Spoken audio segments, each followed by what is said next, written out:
Regular lecture का lectures regularly करा, miss करू नका.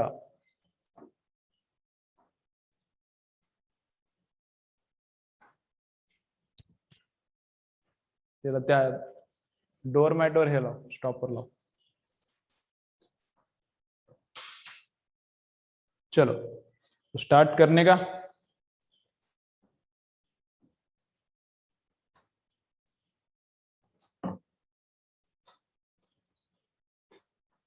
तो क्या चल रहा है अपना, देखो.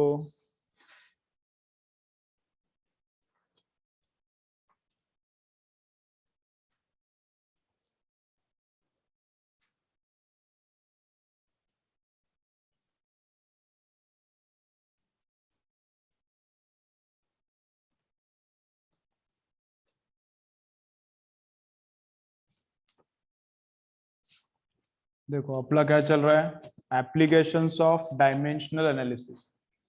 ओके, क्या चल रहा है, एप्लीकेशंस ऑफ डायमेंशनल एनालिसिस. तो उसमें क्या हो गया था, फर्स्ट हो गया था to find out unit from dimensions. Second हो गया to find out unit of physical constant. Third हुआ था कन्वर्जन. कन्वर्जन एकदम इंपॉर्टेंट है. और कन्वर्जन के बाद फोर्थ क्या हुआ था कल, to check dimensional correctness of equation. ठीक है, तो इक्वेशन डायमेंशनली करेक्ट है. इक्वेशन डायमेंशनली करेक्ट है.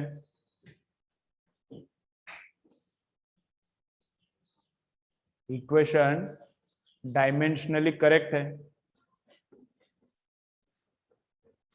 तो फिजिक्स में इक्वेशन करेक्ट है क्या, तो फिजिक्स में करेक्ट हो सकता है, नहीं भी हो सकता. इक्वेशन डायमेंशनली करेक्ट है तो फिजिक्स में करेक्ट हो भी सकता है, नहीं भी हो सकता. लेकिन डायमेंशनली रॉन्ग है तो पक्का फिजिक्स में रॉन्ग है, क्योंकि किलोमीटर में लीटर ऐड नहीं हो सकता. वैसा ही रॉन्ग है तो पक्का रॉन्ग है. उल्टा, अगर फिजिक्स में करेक्ट है तो डायमेंशनली पक्का करेक्ट है. फिजिक्स में करेक्ट है तो डायमेंशनली पक्का करेक्ट है. मतलब जो फिजिक्स का इक्वेशन है v is equal to u plus a t, s is equal to u t plus half a t square. Okay, जितना भी फिजिक्स का इक्वेशन है, या फिर ग्रेविटेशन में force between two masses F is equal to G m1 m2 upon r square. तो किती जितके आपण फिजिक्स मधल्या इक्वेशन्स आहेत, जितके आपण फिजिक्स मधल्या ट्रू इक्वेशन्स आहेत, सगळ्या डायमेन्शनली करेक्ट आहेत. क्लिअर इतकी कन्सेप्ट. चलो नेक्स्ट काय करायचं आहे. आज पाऊस पडल्यामुळे नेट चा तुमच्याकडेच प्रॉब्लेम आहे. काही मुलांना प्रॉब्लेम यायला आहे. येत असेल तर सांगा, मी नंतर तुम्हाला लेक्चर्स पाठवतो. मेसेज पाठवा, लेक्चर्स पाठवतो नंतर. ठीक आहे, सकाळच्या पण 12च्या बॅचला पण झालं तसं.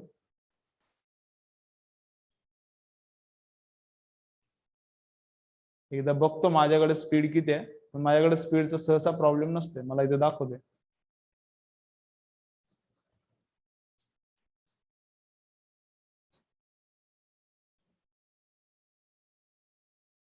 इकडे काय प्रॉब्लेम नाही आहे स्पीडचा.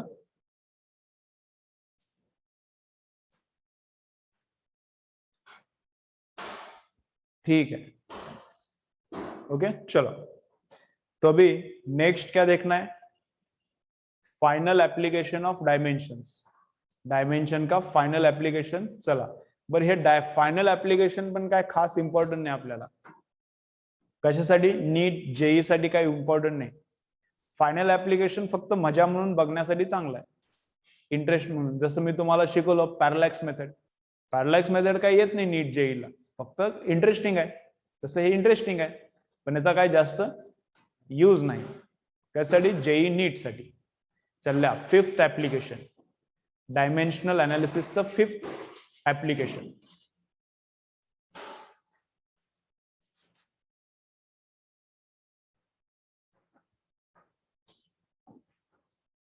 ओके ओके आकाशने, ठीक आहे पाठवतो. मेसेज पाठवा, नागरवेजे सरांना मेसेज पाठवा, सर पाठवतो तुम्हाला लेक्चर. नागरोळे सरांना मेसेज पाठवा, ज्यांना नेटचा प्रॉब्लेम आहे. आज पाऊस झाल्यामुळे ते लफडा होतेच दरवेळी काय, पण माझ्याकडे आहे व्यवस्थित, एकदम मस्त आहे. बस ट्राय करा, नेट चालत असेल तर ठीक आहे, नसेल तर मग ऍडजस्ट करा. चलो ला ऍप्लिकेशन नंबर 5 ला डिड्यूसिंग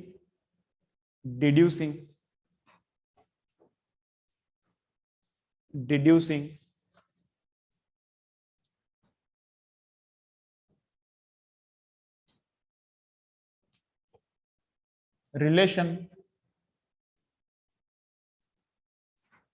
deducing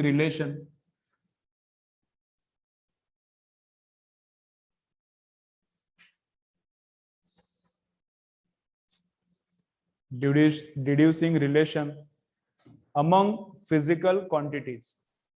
Deducing relation among physical quantities.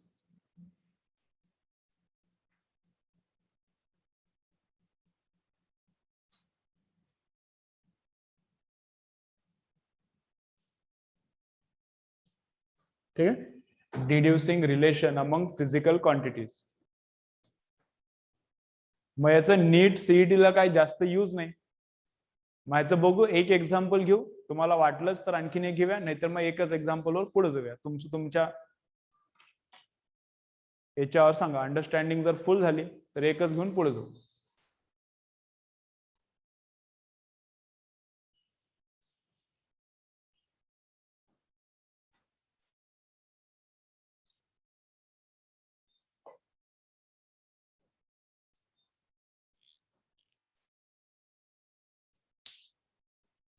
चलो मग काय करायचंय बा, आपल्याकडे काय सिंपल पेंड्युलम. सिंपल पेंड्युलम कोण असते आपल्याकडे? काय सिंपल पेंड्युलम. सिंपल पेंड्युलम कोण आहे, इकडे दाखवता येते का तुम्हाला? बा हे सिंपल पेंड्युलम. बघा जरा माईक काढतो, तुम्हाला आवाज थोडासा कमी येऊ शकते. बा मग हे सिंपल पेंड्युलम आहे. हे जे आहे सिंपल पेंड्युलम आहे. Simple pendulum means what? String, and at the end of the string a bob of mass m is connected. String, and at the end of the string a bob of mass m is connected, and string is oscillating. This is called simple pendulum. मग simple pendulum बा, simple pendulum इकडून चालू केला जाणे आणि परत येणे. Simple pendulum इथून चालू करायला जाणे आणि परत येणे. मग जाणे आणि परत येणे याच्यासाठी किती टाइम लागते? That is called time period, capital T.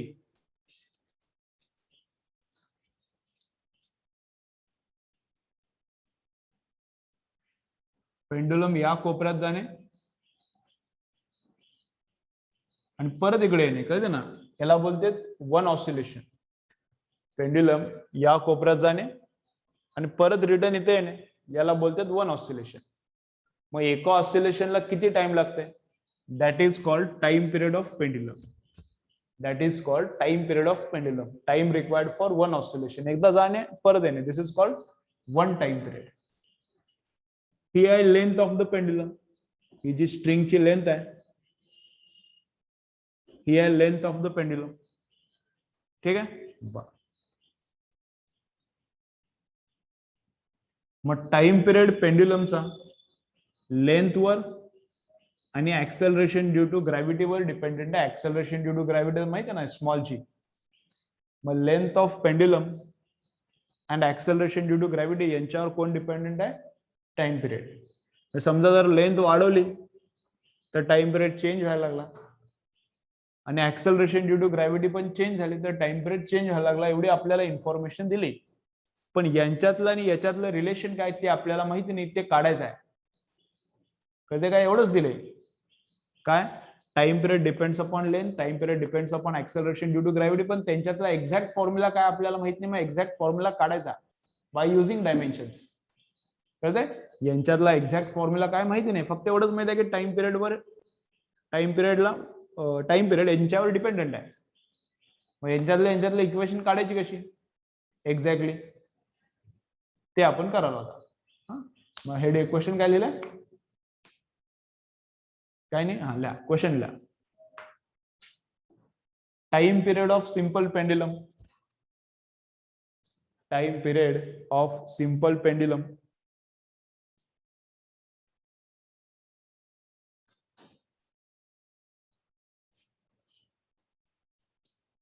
Time period of simple pendulum.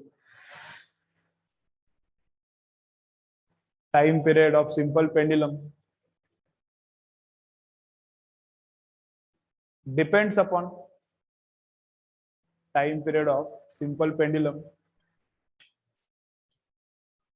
Time period of simple pendulum depends upon length of pendulum.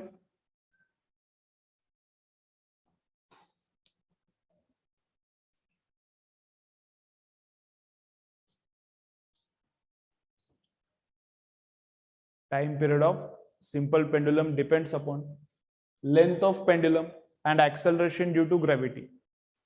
Depends upon length of pendulum and acceleration due to gravity.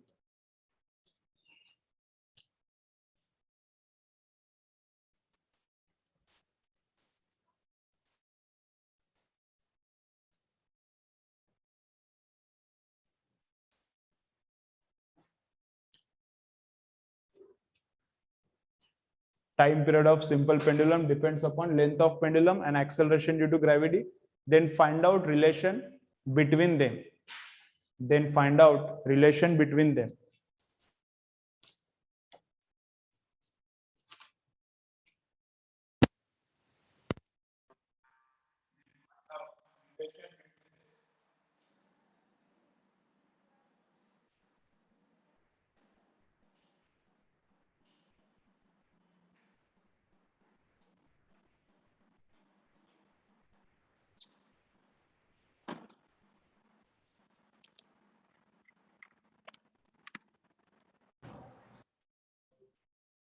Then find out relation between them. ठीक आहे, चला वेगळी process आहे, जरा बघा इकडं, concentrate करा बा.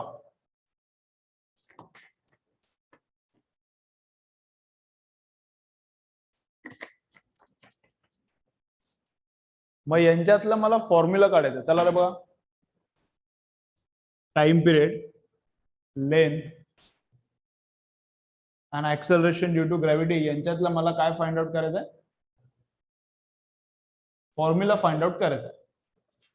एवढंच मला माहिती आहे की त्यांच्यात काहीतरी रिलेशन आहे. मग मी काय लिहिणार, मी लिहिणार time period is equal to some constant into length raise to something and acceleration due to gravity raise to something. मग याच्या इंडेक्स कितवा आहे रिलेशन मध्ये मला काय माहित नाही, मी पकडालो ए. जी चा इंडेक्स कितवा आहे रिलेशन मध्ये मला काय माहित नाही, त्याचा इंडेक्स मी अज्युम करालो बी, आणि कोणीतरी एक कॉन्स्टंट पकडलो.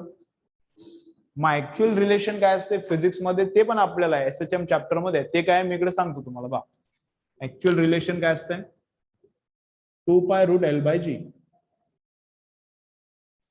ऍक्च्युअल रिलेशन काय असते, टाइम पिरियड ऑफ सिंपल पेंडुलमचा ऍक्च्युअल रिलेशन हे असते 2π√L/g. पण ते आपल्याला माहित नाही, फक्त एवढंच माहित आहे की त्यांच्यात काहीतरी रिलेशन आहे, ते आपण डायमेन्शनल अनालिसिस करून काढालो. कळले? मध्ये कॉन्स्टंट कोण आहे, ते 2π आहे. एल ची पॉवर किती आहे, जी ची पॉवर किती आहे, काही माहित नाही आपल्याला. हा, कॉन्स्टंट काढता येत नाही डायमेन्शनल अनालिसिस ना, पण ते फॉर्म्युला निघते बघा, काय काय निघते त्याला. ठीक आहे, याला विसरून जातं. मग काय करायचंय, time period depends upon length and acceleration due to gravity. मग लेंथची कितवी पॉवर आहे काय माहित नाही फॉर्म्युला मध्ये, मग मी ए पकडला. ऍक्सेलरेशन ड्यू टू ग्रॅव्हिटीची कितवी पॉवर आहे माहित नाही, त्याला मी काय पकडला बी, आणि कॉन्स्टंट घेतला के. ठीक आहे, चला हा झाला आपला फॉर्म्युला. मग फॉर्म्युला जर हा असेल तर दोन्ही बाजूचे डायमेन्शन्स काय पाहिजे, सेम. हा जर फॉर्म्युला आहे तर दोन्ही साइडला डायमेन्शन शुड बी सेम. ठीक आहे, मग इकडले डायमेन्शन्स कोण आहेत मला सांगा, टाइमचे डायमेन्शन्स. बरोबर, इकडे कोण आहे, टाइम आहे. मग टाइमचे डायमेन्शन्स काय असतात, मास याच्यात बसला नाही, लेंथ याच्यात नाही, फक्त टाइम बसला, टाइम रेस टू 1. के ला कोण डायमेन्शन्स नाहीत, K is dimensionless constant. K is dimensionless constant. लेंथचे डायमेन्शन्स काय? लेंथ मध्ये मास नाही, लेंथ बसली एकदा आणि टाइम पण नाही, आणि याचा रेस टू किती आहे? ए. आणि जी चे डायमेन्शन्स बघा काय? ऍक्सेलरेशन आहे. जी कोण आहे? जी इज ऍक्सेलरेशन. मग ऍक्सेलरेशनचं युनिट काय? मीटर पर सेकंड स्क्वेअर. मग त्याच्यात कोण किलोग्रॅम बसला का? नाही. त्यात कोण किलोग्रॅम बसला नाही. मीटर बसला का? हा, मीटर पर सेकंड स्क्वेअर आहे ऍक्सेलरेशनचा युनिट जी चा. मग मीटर साठी आला एल. मीटर साठी किती आला? एल. मीटर पर सेकंड स्क्वेअर, डिनॉमिनेटर मध्ये सेकंड स्क्वेअर आहे, टाइमचा स्क्वेअर आहे, वर आला की टाइम रेस टू -2. मग टाइम रेस टू -2.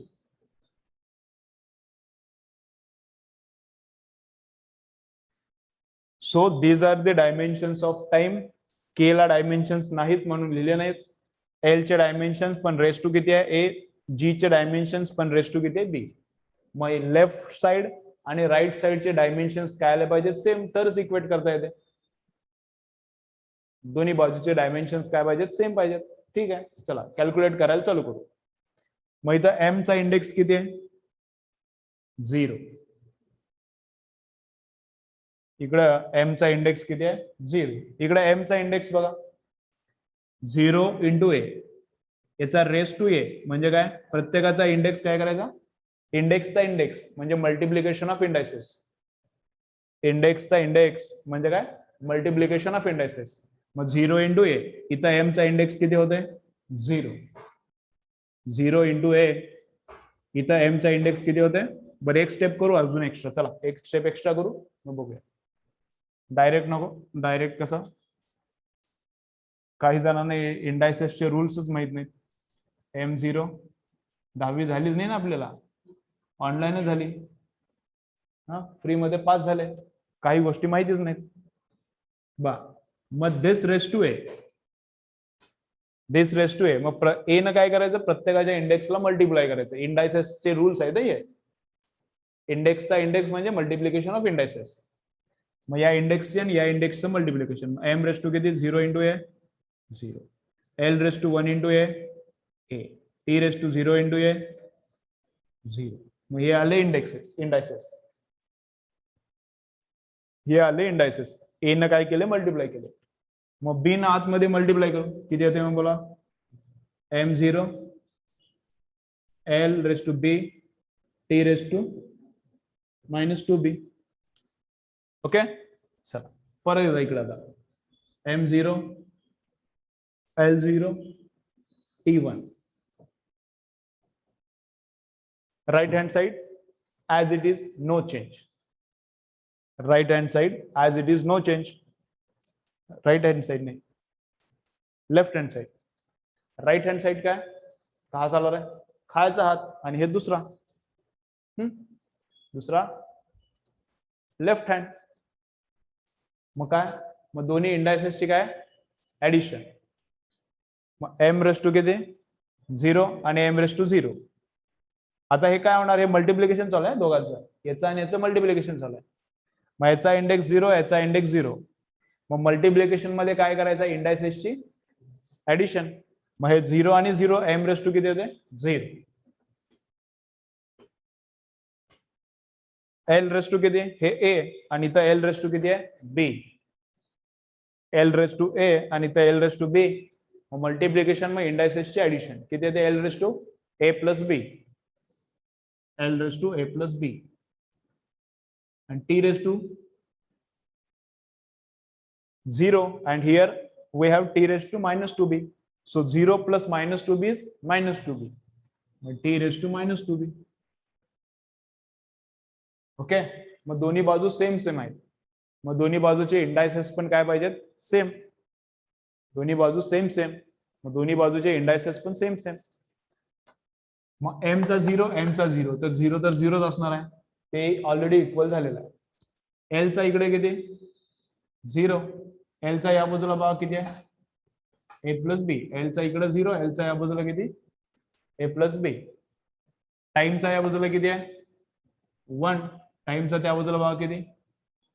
-2b. याला सॉल्व्ह करायचं. मग बी किती येते याच्यावरून? From this second equation b is equal to minus half. From this equation b is equal to minus half. आणि दोघांचे समेशन 0 आहे म्हणजे a किती असणार, हा आणि हा दोघांचे समेशन 0 आहे ना, मग a किती असणार, a हाफ असायला पाहिजे. किंवा असं पण बघा, a is equal to minus B, पलीकडे गेला b, तर a is equal to minus B, so b चा मायनस इज a, मग a हाफ आला b हाफ आला. याचा यूज करून फॉर्म्युला कसा काढायचा मी सांगतो, पहिला इतकं लिहा. ठीक आहे, चला इतकं लिहून घ्या.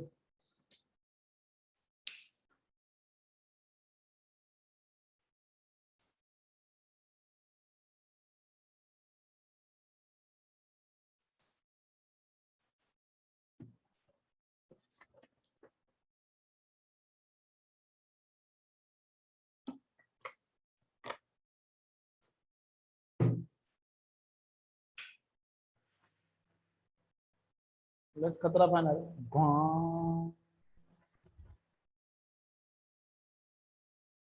आवाजच जास्त करायला, हवाच नाही.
चलो झाले का?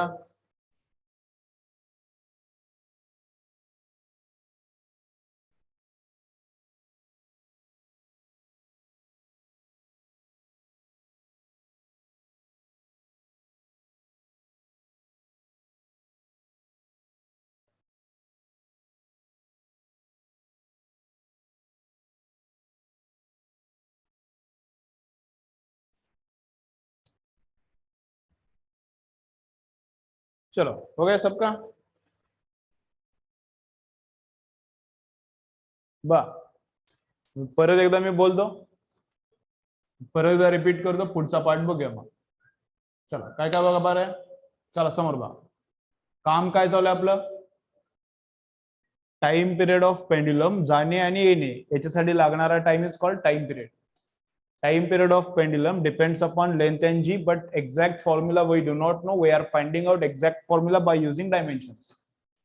मग फॉर्म्युला मी काय अज्युम केलाय, त्याच्यामध्ये कॉन्स्टंट आहे फॉर्म्युलामध्ये, एल ची इंडेक्स किती आहे पॉवर मला माहित नाही, बी जी ची इंडेक्स माहित नाही, मग दोघाला ए आणि बी पकडलाय. पण एवढं नक्की आहे काय, on both sides dimension should be same. So this साइडचे डायमेन्शन फक्त टाइमचे डायमेन्शन टाइम रेस टू 1, इथे फक्त लेंथ आहे, मग लेंथला 1 आला. हे ऍक्सेलरेशन आहे, मग मीटर पर सेकंड स्क्वेअर मीटरचा, आणि हे सेकंड स्क्वेअरचा खाली आहे म्हणून minus.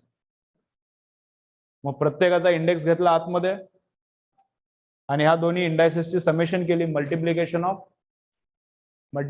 Means addition of indices. ते रूल यूज करून इकडला इंडेक्स तयार केला, इकडला इंडेक्स तर ऑलरेडीच तयार आहे. मग दोन्ही साइड सेम आहेत, कर दो दोन्ही साइड्स इक्वल आहेत, तर 0 इज इक्वल टू तर 0च आहे, यात काय प्रॉब्लेम नाही. मग 0 is equal to A plus B, मग एल ची इंडेक्स 0 आणि इकडे एल ची इंडेक्स ए प्लस बी, मग दोन्ही साइड्स काय असणार आहे same, therefore A plus B is equal to 0. टाइमचा इंडेक्स ऑन दिस साइड आणि टाइमचा इंडेक्स ऑन दॅट साइड ते पण सेम असणार आहे. मग बी किती आला -1/2. याच्यावरून बी ची व्हॅल्यू किती आली, हा -2 ने इथे डिवाइड केला -1/2. आणि बी याला बघा ए किती आहे, मग A is equal to B पलीकडे पाठवा. मग A is equal to -B, A is equal to -B. मग बी चा मायनस केला की हे प्लस होते. मग ए इज इक्वल टू -बी. या दोघांचे ऍडिशन 0 यायला पाहिजे ना. मग जे बी आहे त्याच्या बरोबर उलटा ए आहे. मग ए किती आला, हाफ आला. चलो इथपर्यंत क्लिअर ना सर्वांना. मग ए ची व्हॅल्यू हाफ, बी ची व्हॅल्यू -हाफ. ठीक आहे. चला फॉर्म्युला बघा कसा आहे ते. आता गेम झाला. आता time period is equal to K चा K, length raise to time period is equal to K, L raise to A. L raised to a means half and G raised to B, B means -half. Okay? L raised to A is half and G raised to B, B is -half. मग index minus आहे, खाली घेतला तर काय तयार होतं, L raised to half. याला खाली घेतला तर G raised to half तयार होते. बरोबर ना. खालचा वर किंवा वरचा खाली नेला तर इंडेक्स बिकम्स निगेटिव्ह. मग मायनसच आहे ते खाली आल्यावर प्लस झाला. मग 1/2 चा मिनिंग काय असते, 1/2 कोण असते, square root. 1/2 means square root. मग एल रेस टू 1/2 म्हणजे स्क्वेअर रूट ऑफ एल आणि जी रेस टू 1/2 म्हणजे स्क्वेअर रूट ऑफ जी. मग दोघांचा स्क्वेअर रूट एकच करतो मी असा. बरं, एल रेस टू हाफ म्हणजे रूट मध्ये, जी रेस टू हाफ म्हणजे पण काय असते, इनसाइड रूट. टाइम पिरियडचा फॉर्म्युला बघा आला, K root of L by G. K root of L by G. बरोबर आला का. फक्त के ची व्हॅल्यू काही कळत नाही आपल्याला, पण फॉर्म्युला तयार करता येते. के ची value is unknown but we can deduce formula. फक्त एवढं माहिती पाहिजे त्यांच्यात काहीतरी रिलेशन आहे, त्याच्यावरून फॉर्म्युलाच तयार करता येते. मग फॉर्म्युलाच तयार झाला, कॉन्स्टंटची व्हॅल्यू काय काढता येत नाही पण आपल्याला, राईट. ओके चला करा कम्प्लीट. चला कम्प्लीट करा.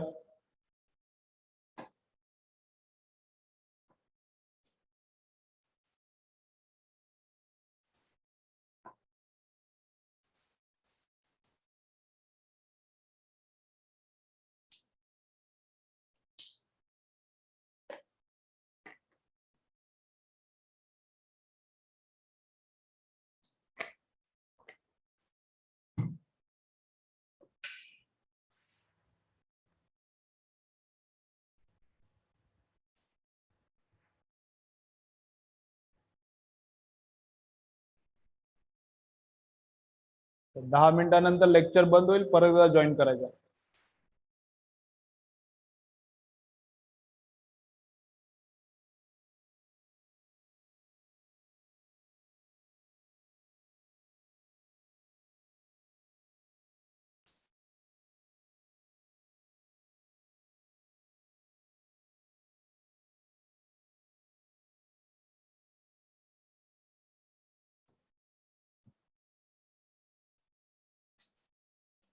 चला इथपर्यंत क्लिअर. असलं एक एक्झाम्पल आणखीन करायचं का बा, त्याचा काही जास्त यूज नाही आहे, हे तर क्लिअर एकदम ना. बस झालं मग बा ऑनलाईन, बस झालं ना. याचे असे न्यूमरिकल्स काय येत नाहीत, असे न्यूमरिकल्स काय नीट सीडीला जास्त येत नाही. तर हे मग राहू दे, प्रॅक्टिस याची करायची राहू दे आणखी. चलो नेक्स्ट चालू करायचा. नेक्स्ट पार्ट काय मग,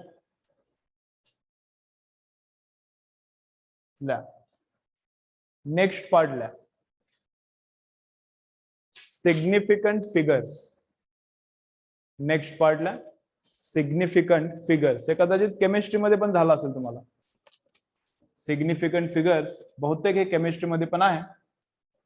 चलो ल्या नेक्स्ट पार्ट ल्या सिग्निफिकंट फिगर्स.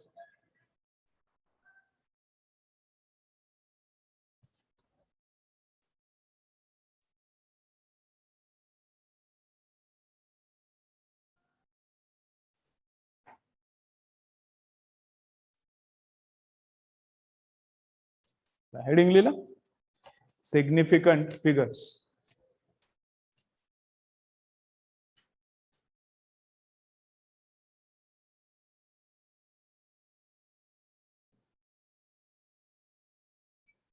Significant figures. ठीक आहे. बर, मग सिग्निफिकंट फिगर्स काय, पहिला अंडरस्टँड करून घेऊ आणि मग पुढचा पार्ट बघूया. ठीक आहे.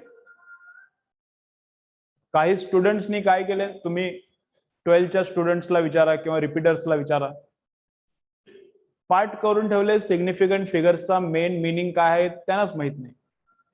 ओके. मग असे पण काही स्टुडंट्स आहेत की जे विसरून गेले आणि असे काही स्टुडंट्स आहेत की ज्यांना टीचरनी सांगितलं नाही की सिग्निफिकंट फिगर्स काय. ओके, फक्त रूल्स पार्ट करून घेतले आणि मग ते एक्झॅक्टली सिग्निफिकंट फिगर काय त्यांनाही माहित नाही त्याचा अर्थ. मग आपण थोडंसं अंडरस्टँड करून घेऊया मिनिंग काय सिग्निफिकंट फिगर्सचा, मग रूल्स बघायला चालू करू. ठीक आहे. बा, मी इथे एक स्केल तयार करायला, तुम्हाला दिसते का बघा ऑनलाईन.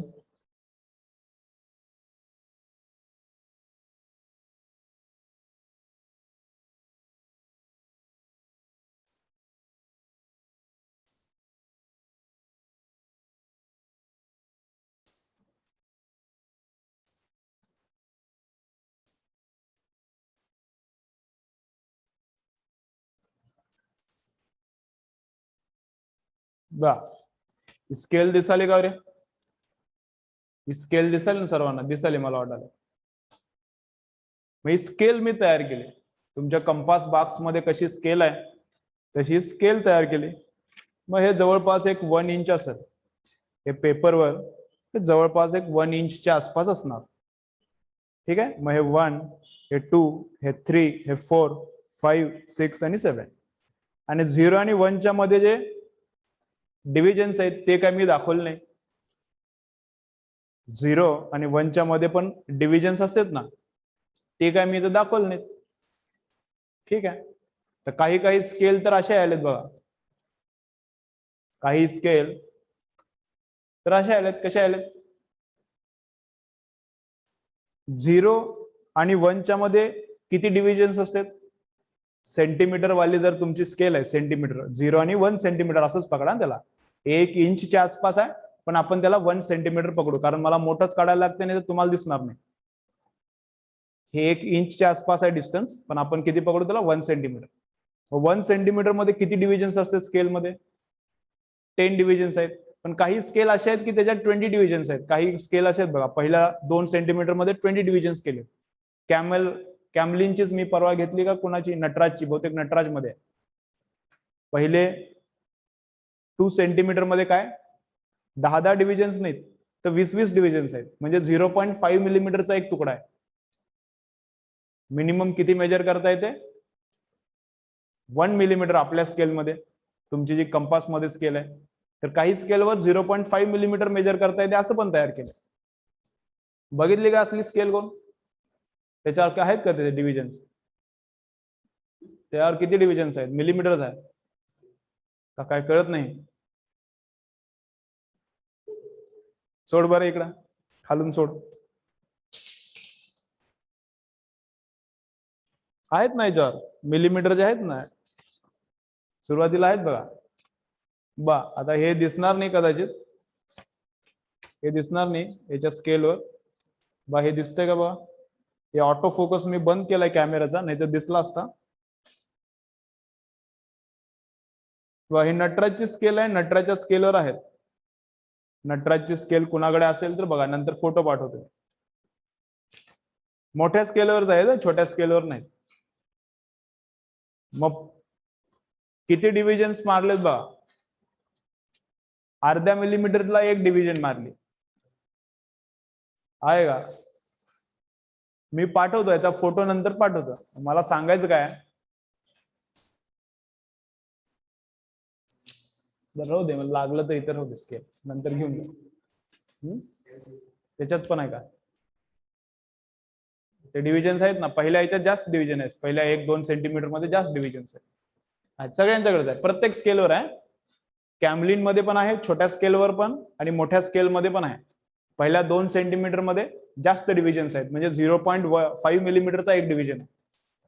माझं काय, मी काय म्हणालो बा, चला बा इकडे, चला बा, मग तुमच्या स्केल मध्ये काय केलंय, 1 सेंटीमीटरच्या आत 10 डिव्हिजन्स केले. तुमच्याकडे जी स्केल आहे, पट्टी आहे, त्यात 1 सेंटीमीटर मध्ये 10 डिव्हिजन्स केले. माझ्या स्केलवर डिव्हिजन्स केले नाहीत, म्हणून माझी काय स्केल खराब झाली का? माझी पण स्केल चांगली आहे, तुमची पण स्केल चांगली आहे. कळतंय? काही स्केल मध्ये 20 डिव्हिजन मारलेत पहिल्या याच्यातच.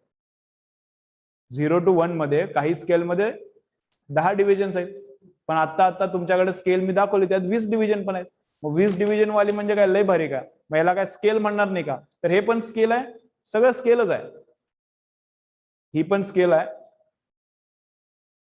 आणि ह्याच्यात मध्ये डिव्हिजन्स आहेत 0 आणि 1च्या मध्ये, तर ही पण स्केलच आहे, ही पण स्केलच आहे. कळते ना? मग स्केल मध्ये किती डिव्हिजन्स करायच्या ते स्केल डिझाईन करणारा ठरवते आणि स्केल वापरणारा ठरवणार कोणती स्केल विकत घ्यायची. स्केल मध्ये किती डिव्हिजन्स करायला पाहिजेत ते काय करणार, स्केल खरेदी करणारा ठरवणार. मला कशासाठी स्केल वापरायचे त्याच्यानुसार हे अशा डिव्हिजन्स. मला 1 किलोमीटर मेजर करायचं आहे, तर ही अशी स्केल चालते मला. काय 1 सेंटीमीटरची चूक झाली तर काय लफडा झाला, पण मला मेजर करायचं आहे, मला मेजर करायचे 3-4 सेंटीमीटरच मेजर करायचं, तर यानं मेजर करायला लागणार, ऍक्युरेट मेजर होईल. कळले ना मी काय बोलतोय? मला 2 किलोमीटरचा रस्ता मेजर करायचा आहे, तर मिलीमीटरची स्केल घेऊन थोडीच करणार, मग मोठं घेणार. मिलीमीटर माझ्याकडे नसला तरी चालते मला. मग सगळ्या स्केल चांगलेच असतात, माझी पण स्केल चांगलीच आहे हे सांगाल तुम्हाला. तुम्ही म्हणाल सरांची स्केल फालतू आहे, नाही, माझी स्केल पण चांगली आहे. ओके, ही माझी स्केल आहे बा. मग दिले का बा, दिले का बा? समजा इथं अशी एक लाईन दिली, समजा इथं अशी एक लाईन दिली, हिला काय करायचंय, मेजर करायचंय. इथं अशी एक लाईन दिली, या लाईनला मला मेजर करायचंय किती सेंटीमीटर आहे. मग मी घेतली आणि स्केल लावली, इथं घेतली आणि स्केल लावली. स्केल कशी लावणार, स्केल कशी लावणार, स्केल कशी लावणार, मी घेतली आणि याला तर मला मेजर करायचं. मग स्केल कशी लावणार, मी अशी लावणार, बरोबर. मग पहा कसा, 1 सेंटीमीटर, 2 सेंटीमीटर, 3 सेंटीमीटर, आणि हे 4च्या पुढे गेले बघा. दिसतंय का बा, ऑनलाईनला दिसतंय का बा, ऑनलाईनला दिसतंय का बा? ओके बा, हे